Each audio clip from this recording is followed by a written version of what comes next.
Welcome to the Hebrew exegesis of Genesis 12 to 36, that special section of the book of Genesis which focuses on the dynamic work of God to reveal himself to humanity through the biblical patriarchs Abraham, Isaac, and Jacob. The progression of God's revelation through these narratives presents a new stage in God's handiwork that began with creation, and in particular, the creation of humanity, Genesis 1, 26 to 27. He created humanity in his image, male and female. He blessed them and told them to multiply and fill the earth, and gave them dominion, responsibility over his creation. But in the Garden of Eden, where they lived in this ideal environment, they had one restriction.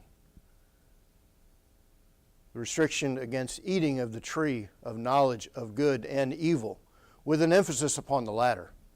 They discovered evil, and they sinned, and death, shame, as their pride reigned over their lives, death and shame entered into the human experience. Genesis 4 through 11 extends the result of God's judgment against humanity and humanity's continued waywardness in the sinful experience. Tracking this movement through numerous generations, from Adam to Noah, and then from Noah to the line of Shem. At the end of Genesis chapter 11, where we begin this coursework, we will see the transition to a new stage of history, a new stage, a new movement of God's intent to bring blessing to humanity as he had created them, as described in Genesis chapter 1. He would do that through a particular family in the line of Shem, that of Abraham, Isaac, and Jacob.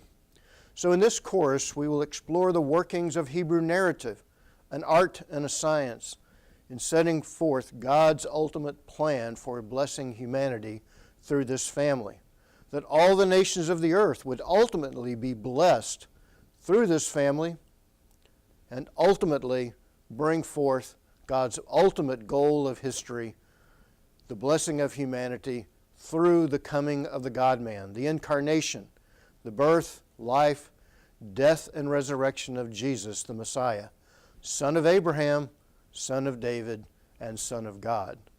So we look forward to working through the Hebrew narratives in its special revelation of God's handiwork in history, revealing himself and relating himself to his ultimate creation, humanity.